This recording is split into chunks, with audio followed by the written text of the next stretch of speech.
बिस्मिल्लाहिर्रहमानिर्रहीम। अस्सलाम वालेकुम माय डियर स्टूडेंट्स। उम्मीद करती हूँ आप तमाम लोग खैरियत से होंगे और बहुत ही अच्छे तरीके से अपनी पढ़ाई लेकर चल रहे होंगे। सो बच्चों, आप सबकी बहुत सारी रिक्वेस्ट पर, बहुत सारे मैसेजेस पर मैंने आखिरकार आपके लिए केपी के टेक्स्ट बुक की जो एक्सप्लेनेशन है, ठीक है, एक्सरसाइज की, वो आज से शुरू कर दी है। और इंशाल्लाह ताला मेरा तो इरादा है कि इसे एंड तक लेकर चलेंगे। बाकी अल्लाह ताला हमारे इरादे में अपना इरादा शामिल करे और हमें हिम्मत दे ताकि हम इसको कंटिन्यू रख सके। सो बच्चों, ग्रेड 11 की टेक्स्ट बुक का चैप्टर नंबर 1 जो है, ठीक है, उससे मैं स्टार्ट ले रही हूँ। और चैप्टर नंबर 1 का जो नाम है अकॉर्डिंग टू जो मेरे पास टेक्स्ट बुक है उसके उसका नाम है रिस्पॉन्सिबिलिटीज ऑफ यूथ। ठीक है, रिस्पॉन्सिबिलिटीज ऑफ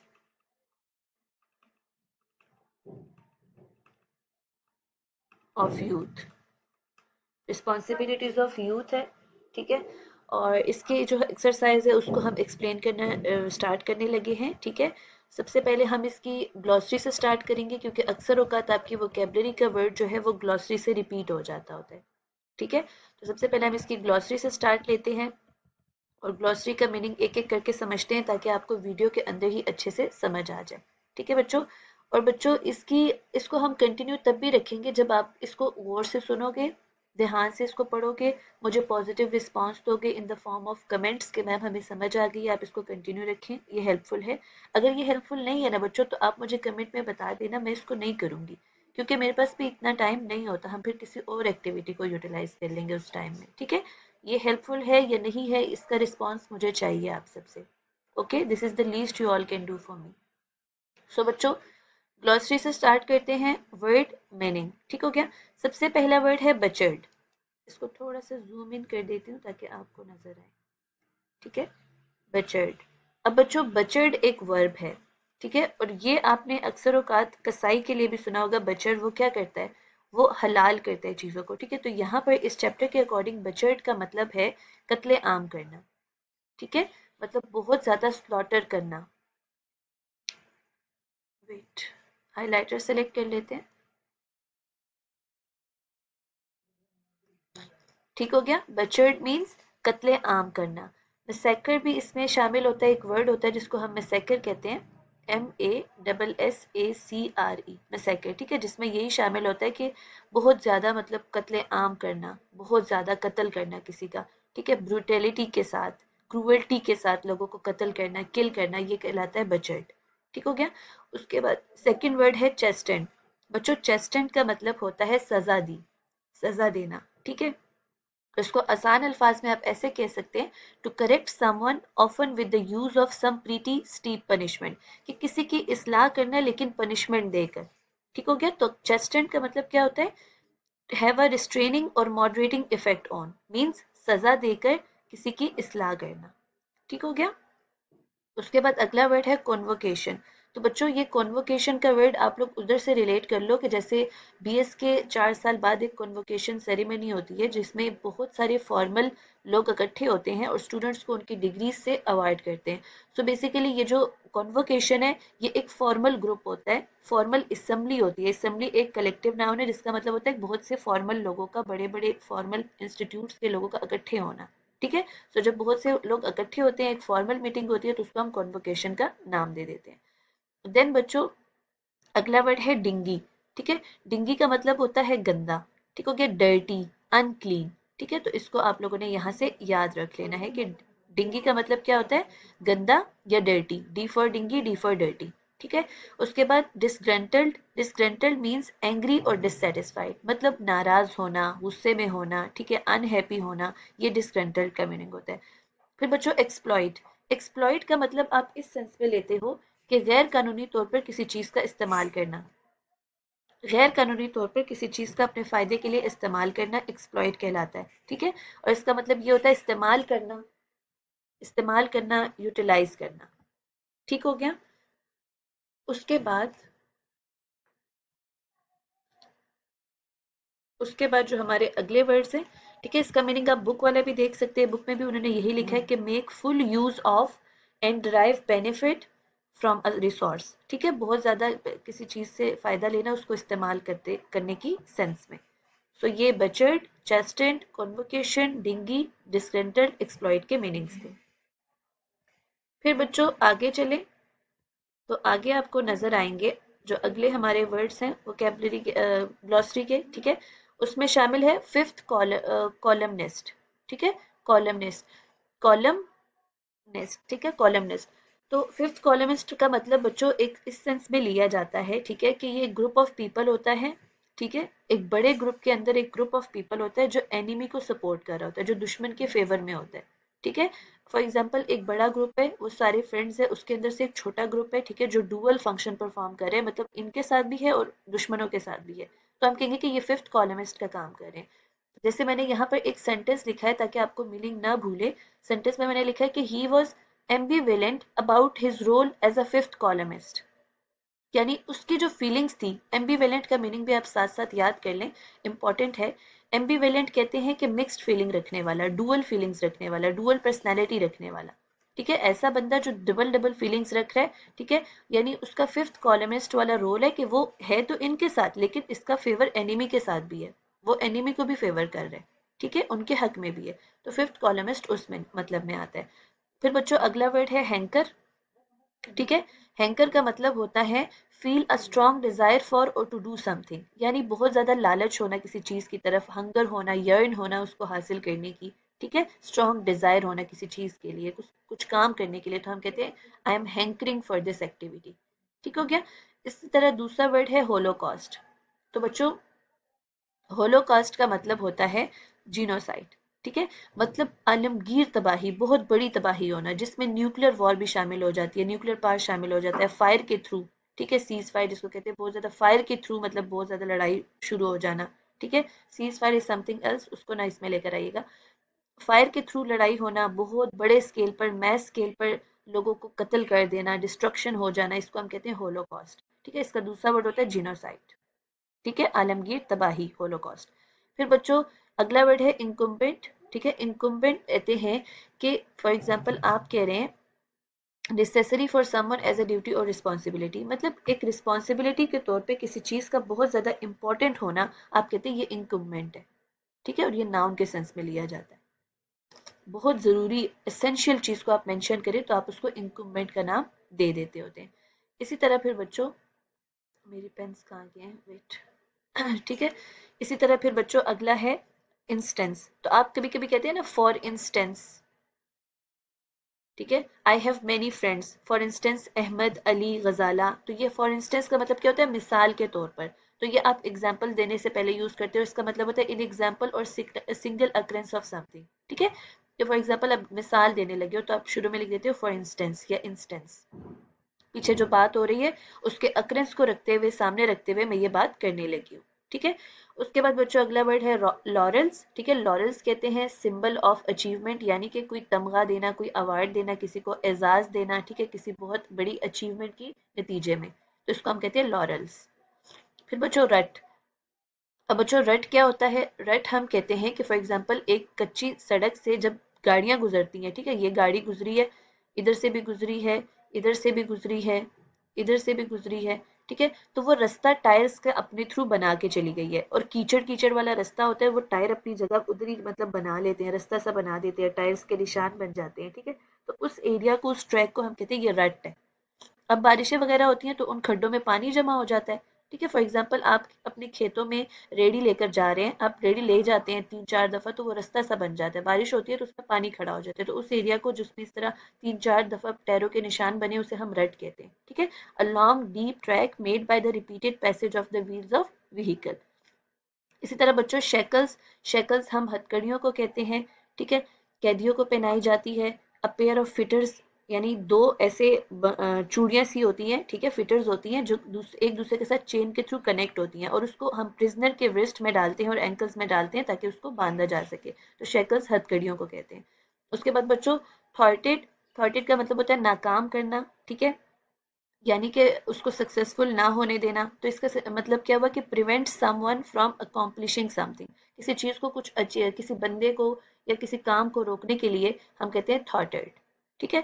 अपहीवल बच्चों, अपहीवल का मतलब होता है इनकलाब लेकर आना, ठीक है, हलचल मच जाना, जल्दी से मतलब कुछ नया हो जाना, कुछ नया इनकलाब आ जाना, तब्दीली आ जाना, वायलेंट और सडन एक्ट।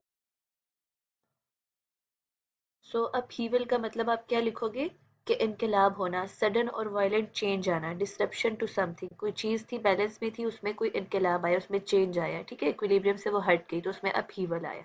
उसके बाद बच्चों वीड आउट, वीड आउट कहते हैं घास निकालना, ठीक है, घास निकालना मीन्स आप पौधों में से एक्स्ट्रा घास निकाल रहे हो, अनवांटेड प्लांट्स को रिमूव कर रहे हो, ठीक है, जो आपको नहीं पसंद, तो आप कहते हो कि मैं वीड आउट कर रहा हूँ, और ये प्लांट्स के लिए यूज होता है। ठीक हो गया। सो यहाँ पर हमारी ग्लॉसरी कंप्लीट होती है। अब हम लोग देखेंगे सेकंड पार्ट यहाँ पर। अच्छा, इस पार्ट में, ये ऊपर वाले पार्ट में आपको सिलेबल का गिवन था, ठीक है, तो बच्चों सिलेबल क्या होता है? सिंगल ब्रेथ, ठीक है। फॉर एग्जांपल आप किसी चीज को प्रोनाउंस कर रहे हो तो आपकी ब्रेथ कहाँ तक जा रही है, ठीक है, कितने ब्रेथ में आप उसको बोल रहे हो। फॉर एग्जांपल देखो, डिलीशियस, डिलीशियस, डिलीशियस, तो आप इसको 3 सांसों में पढ़ रहे हो, डिलीशियस, ठीक है, डिलीशियस। अब इधर सवाल था कि कौन से वाले सिलेबल पे आपका स्ट्रेस ज्यादा जा रहा है, तो मतलब प्रोनाउंस करते हुए कौन से वर्ड को आप, कौन से वर्ड के, मतलब वर्ड के किस सिलेबल को आप ज्यादा फोकस कर रहे हो। तो देखें, डिलीशियस, तो शियस पे आप ज्यादा फोकस दे रहे हो, तो इसका थर्ड वाला सिलेबल ज्यादा स्ट्रेस्ड है। इसी तरह प्लेफुल, तो प्लेफुल, प्ले पे आप रुकते हो थोड़ी देर के लिए, तो प्लेफुल, ठीक है। 40, 40, देखिए टी पे आपका ज्यादा फोकस जा रहा है, ठीक है। तो सिलेबल क्या होता है कि प्रोनाउंसिएशन के दौरान जब आप अपनी ब्रेथ को कहाँ तक लेकर जा रहे हो, आपकी एक वर्ड को प्रोनाउंस करते हुए कितनी दफा ब्रेथ रुकती है, आप कहते हो यहाँ पे सिलेबल डिवीजन है। एक इसकी जो डिक्शनरी वाली डेफिनेशन है वो ये होती है कि एक सिलेबल में एक वॉवल जरूर होता है, ठीक है। तो अब आप देखिए डी, डी ई में ई वॉवल है तो ये एक सिलेबल हो गया, ठीक है। ली में दूसरा वॉवल आई है तो ये दूसरा सिलेबल हो गया। शियस में आई, ठीक है, शियस, डिलीशियस, तो शियस में आप देख सकते हैं कि ओ यू, मतलब एक वॉवल का होना मस्ट है, ठीक है। जैसे प्लेफुल, तो ये देखिए इस सिलेबल में और इस सिलेबल में अपना अपना वॉवल मौजूद है, तो वो सिलेबल के अकॉर्डिंग एक सवाल था कि किस सिलेबल पे ज्यादा स्ट्रेस जा रहा है, तो जब आप उसको प्रोनाउंस करेंगे, जो सिलेबल आपका थोड़ा सा ज्यादा टच लेगा बोलते हुए जुबान का, ठीक है, थोड़ा ज्यादा उस पर फोकस जाएगा, वो आपका ज्यादा स्ट्रेस वाला सिलेबल होगा। अब बच्चों यहाँ पर ये जो क्वेश्चन नंबर ग्रामर से रिलेटेड हमें सवाल गिवन है, वो हमारा मेन कंसर्न है। वहां पे आपको कहा जा रहा है कि एब्स्ट्रैक्ट नाउन को आपने सर्कल करना है, ठीक है। अब बच्चों एब्स्ट्रैक्ट नाउन क्या होते हैं, ठीक है, जो नॉन टेंजिबल होते हैं, ठीक है। नॉन टेंजिबल का मतलब क्या होता है कि आप उसे टच नहीं कर सकते हो, आप उसे मतलब हाथ लगाकर फिजिकली चेक नहीं कर सकते हो, ठीक है। आप उसके लिए फीलिंग कर सकते हो, उसे फील कर सकते हो, उसके लिए इमोशंस रख सकते हो, बट उसे टच नहीं कर सकते हो फिजिकली, ठीक है। दूसरा इसका है कि ये अनकाउंटेबल होते हैं, जितने भी हमारे एब्स्ट्रैक्ट नाउन्स होते हैं, ठीक है। जैसे फॉर एग्जांपल बच्चों लव, क्या आप लव को टच कर सकते हो कि ये देखो, दिखाओ जरा ये लव जो है ये सॉफ्ट है या हार्ड है? नहीं ना, क्योंकि वो एक एब्स्ट्रैक्ट नाउन है। और इसी तरह लव को मेजर भी नहीं किया जा सकता। आप ये नहीं कहते हो कि मैं अपने भाई से 50 किलो प्यार करती हूँ, आप ये भी नहीं कह सकते हो कि मैं अपनी मम्मा से 1000 दर्जन या 1000 किलो प्यार करती हूँ, कभी भी नहीं कहते ना, क्योंकि मेजरिंग यूनिट्स यूज ही नहीं होती अनकाउंटेबल के लिए, ठीक है। सो जितने भी एब्स्ट्रैक्ट नाउन्स होते हैं वो अनकाउंटेबल होते हैं। एक तो ये आप लोगों ने पॉइंट अपने जहन में याद रखना है, ठीक है। और एब्स्ट्रैक्ट नाउन्स कौन से होते हैं? जो नॉन टेंजिबल होते हैं, जिसे आप फिजिकली टच नहीं कर सकते हो। तो अब हम लोगों ने अंडरलाइन करनी है इन स्टेटमेंट्स में से abstract nouns. I respected the honesty my friend showed, तो अब मुझे बताएं यहाँ पे ऑनेस्टी को अगर आप गौर से देखें तो ऑनेस्टी ईमानदारी, क्या ईमानदारी को आप टच कर सकते हो, आप मेजर कर सकते हो? नहीं, तो ये हमारा एब्स्ट्रैक्ट नाउन है। इसी तरह can you believe that women's brilliance, ठीक है, can you believe that women's brilliance, तो अब आप देखिए ब्रिलियंस क्या है, ब्रिलियंस क्या है बच्चों? एक एब्स्ट्रैक्ट नाउन है, ठीक हो गया। इसी तरह आप आगे आ जाओ अगले पेज पे, ठीक है। तो अगले पेज में आपको नजर आएगा कि to my delight everyone arrived on time, ठीक है। तो अब आप इस पूरे सेंटेंस में देखें तो डिलाइट का वर्ड आपको नजर आ रहा है, प्लेयर जिसके कहते हैं, ठीक है। इसका दूसरा वर्ड आप प्लेयर भी यूज कर सकते हो, खुशी भी यूज कर सकते हो, सुकून के सेंस में, तो क्या ये आप काउंट कर सकते हो? ये आप देख भी नहीं सकते हो, आप फील कर सकते हो, तो ये भी एक एब्स्ट्रैक्ट नाउन है। फिर she was in great despair when she lost her phone, ठीक है, तो बहुत ज्यादा मायूस थी। डेस्पेयर का मतलब क्या होता है बच्चों? मायूसी। तो क्या मायूसी आप मेजर कर सकते हो या आप देख सकते हो? बिल्कुल भी नहीं। ना आप मायूसी देख सकते हो, ना आप मायूसी मैयर कर सकते हो कि मैं कितने परसेंट मायूस हूँ। ठीक है, आप जस्ट इसे क्या कर सकते हो, आप इसे फील कर सकते हो। उसके तो यहाँ पे डेस्पियर क्या है?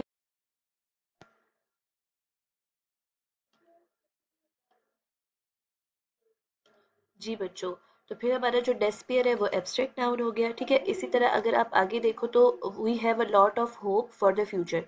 अब बच्चों होप और फ्यूचर ये दोनों एब्स्ट्रैक्ट नाउन्स है। फ्यूचर भी हमारे पास एब्स्ट्रैक्ट नाउन होता है और पास्ट भी हमारे पास एब्स्ट्रैक्ट नाउन होता है। इसको आपने जहन में याद रखना है। ठीक है, कि फ्यूचर और पास्ट दोनों एब्स्ट्रैक्ट नाउन समझे जाते हैं। ठीक हो गया। इसी तरह होप जो है बच्चों, उम्मीद को आप काउंट नहीं कर सकते हो, तो वो भी हमारा एब्स्ट्रैक्ट नाउन है। They showed extreme Joy when they helped others. तो एक्सट्रीम जॉय, आप मुझे बताएं, खुशी को आप मैयर कर सकते हैं या खुशी को आप टच कर सकते हैं? नहीं। ठीक है, तो ये एक एब्स्ट्रैक्ट नाउन है। The man had much bravery on the battlefield. तो बच्चों बहादुरी, ब्रेवरी कहते हैं बहादुरी। बहादुरी को आप मैयर नहीं कर सकते हो, ना ही आप उसे हाथ लगा सकते हो। ठीक है, तो ये भी एक एब्स्ट्रैक्ट नाउन है। My mother always shows great compassion for her children. Compassion क्या होता है बच्चों? हमदर्दी।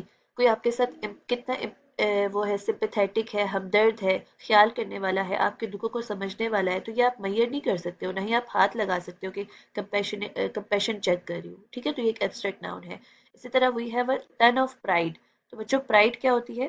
प्राइड अनकाउंटेबल है। ठीक है, प्राइड कहते हैं फखर होना। ठीक है, यानी एक सेंस ऑफ अचीवमेंट होना। ठीक है, तो प्राइड आप अनकाउंटेबल और एक एब्स्ट्रैक्ट नाउन लेते हो। ठीक हो गया। उसके बाद बच्चों आपको अगला सवाल गिवन है कि right a sentence with each abstract noun given below. ठीक है, तो इसको भी सॉल्व कर लेते हैं। अब लव एक एब्स्ट्रैक्ट नाउन है और आपने इसका सेंटेंस बनाना है। ठीक हो गया। तो बच्चों आप लव का कोई भी सेंटेंस बना लो जिसमें आप लव को एडजस्ट कर सको। फॉर एग्जाम्पल आप लिख दो लव, ठीक है, रुके इसकी थिकनेस को कम करते हैं, लव हील्स। ठीक है, आप आगे लिख दो वाउंड्स। इसका मतलब क्या हो गया कि मोहब्बत जख्मों को भरती है। ठीक है, हमने यहाँ पे सेंटेंस में यूज कर लिया लव को, जो कि एक एब्स्ट्रैक्ट नाउन है। फिर प्लेयर, तो बच्चों आप प्लेयर का बना सकते हो कि प्लेयर, ठीक है, लाइज इन सिंपल मोमेंट्स।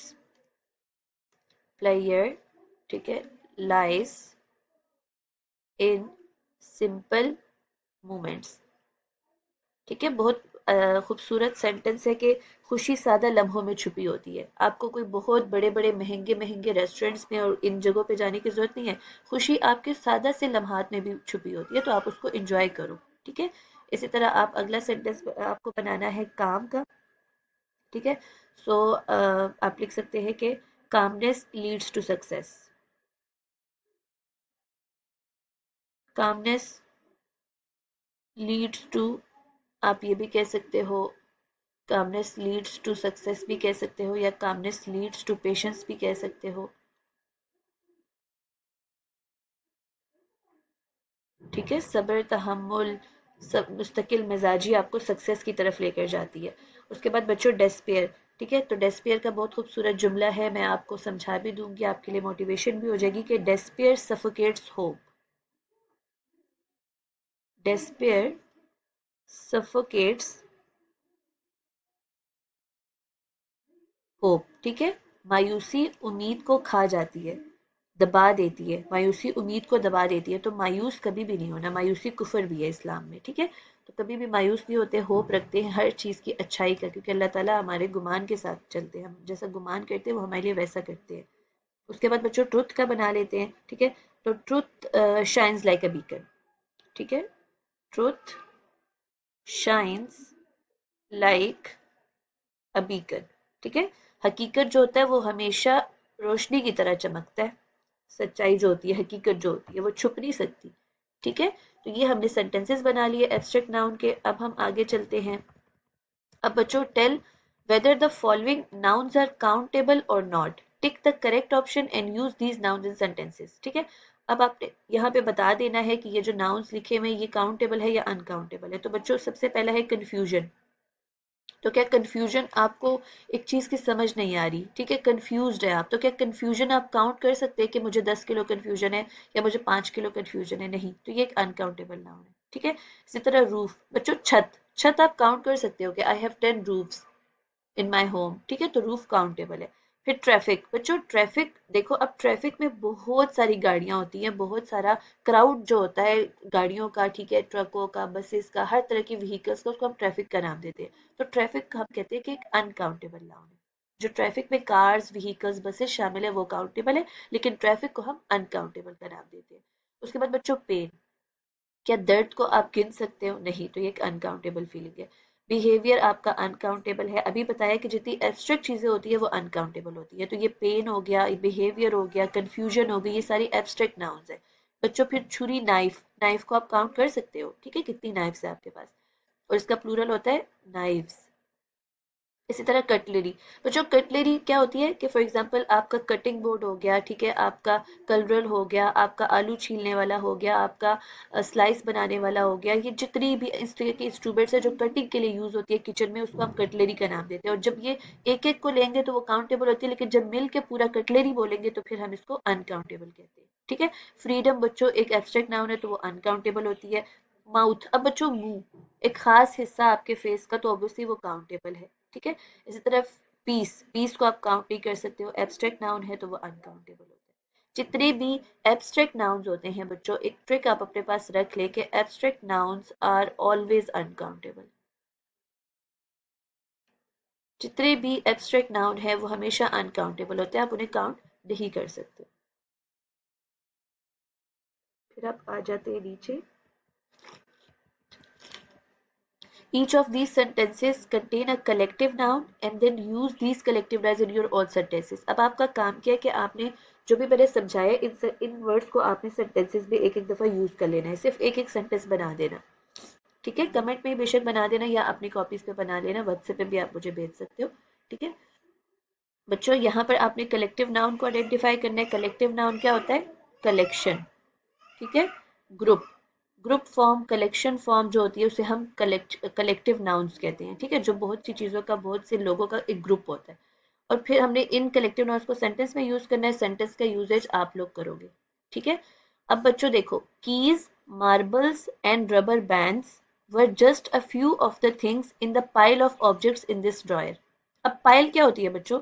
आप लोगों ने शायद क्लोरोप्लास्ट में, बायोलॉजी में भी ये पॉइंट पढ़ा था कि पाइल ऑफ पता नहीं स्टैक्स ऑफ, पता नहीं कुछ इस तरह होता है ना, पाइल, पाइल अप हुई हुई है इस तरह एक दूसरे के ऊपर, ठीक है। तो इसको हम कहते हैं कि पूरा जो एक दूसरे के ऊपर रखी गई है एक ग्रुप फॉर्म में, कलेक्शन फॉर्म में, तो पाइल हम उसको कहते हैं, ठीक है। इस तरह पाइल अप, जैसे हम कहते हैं कि हमने सिक्कों को एक दूसरे के ऊपर पाइल अप कर दिया, तो वो सिस्टरने था, यानी पता नहीं क्या बायोलॉजी में जो आप लोग पढ़ते हो, क्लोरोप्लास्ट के अंदर जो क्लोरोफिल का एरिया है, ठीक है, जिधर फोटोसिंथेसिस होती है, उसके जो इस तरह एक दूसरे के ऊपर वो हुए हुए, उसको हम कहते हैं पाइल अप होना।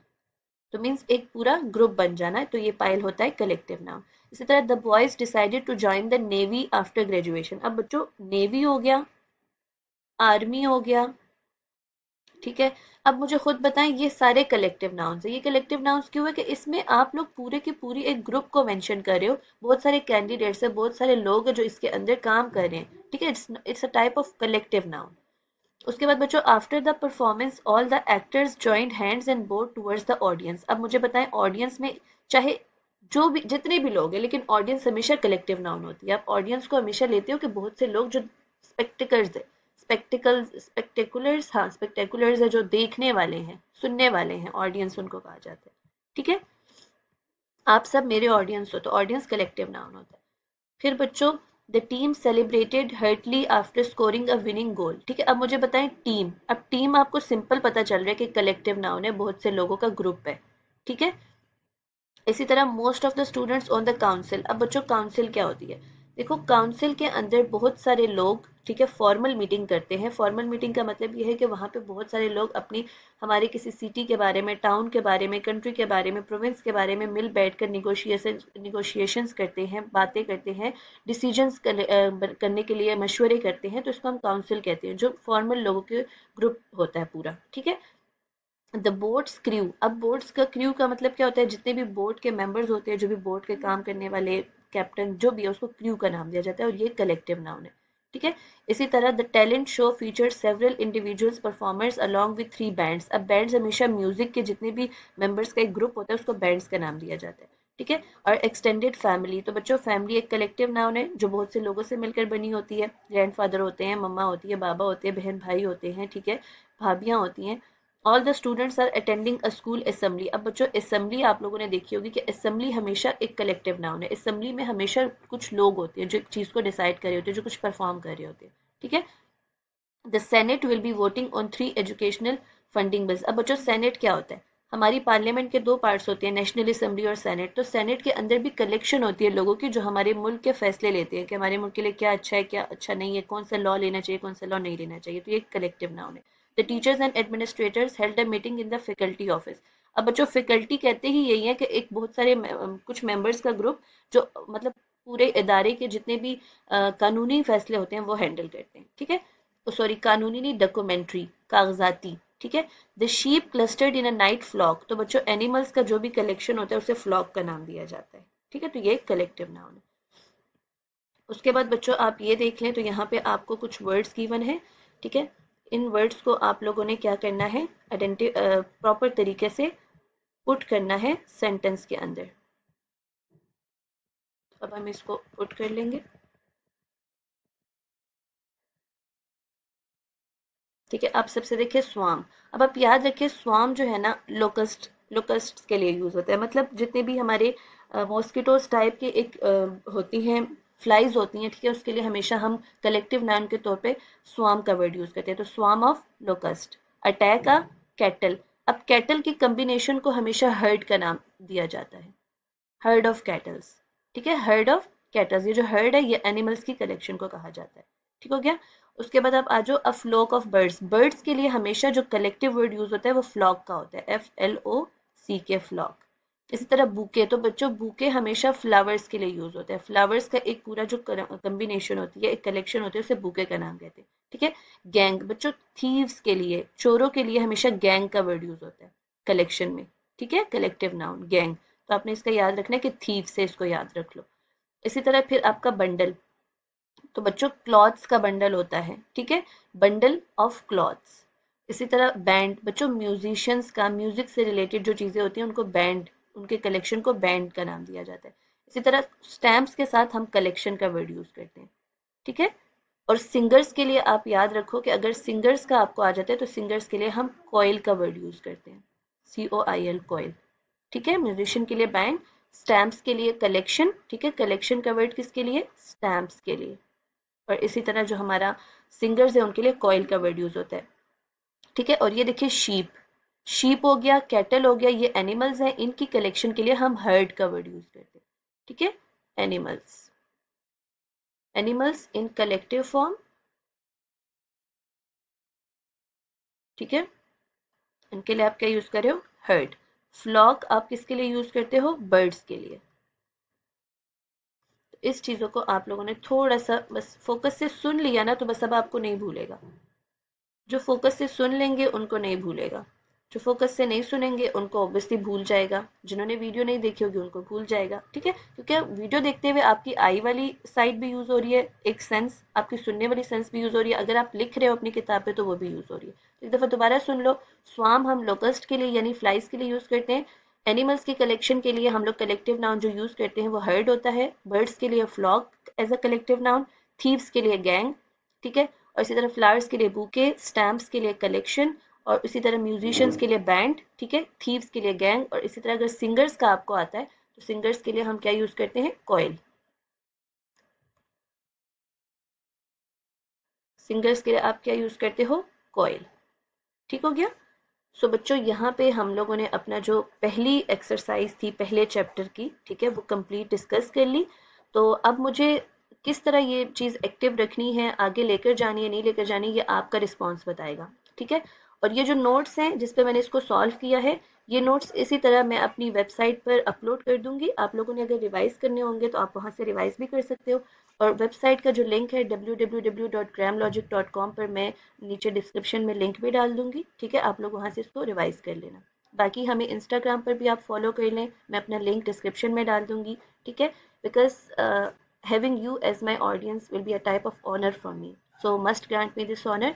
एंड चैनल को ज़रूर सब्सक्राइब कीजिएगा अगर आपने अभी तक सब्सक्राइब नहीं किया, और आपके बहुत सारे दोस्त चाहे वो किसी भी प्रोविंस से हैं, ठीक है, ये बेसिक चीज़ें हैं, ग्रामर है, ये उनको पता होना चाहिए। Must share this video with them, ठीक है, क्योंकि हमारा बहुत से लोगों को अभी तक नहीं पता। वी आर नॉट फेमस बच्चों, ठीक है, but you all can do it for me. Thank you so much, अपना बहुत सारा ख्याल रखिएगा। अल्लाह हाफिज़।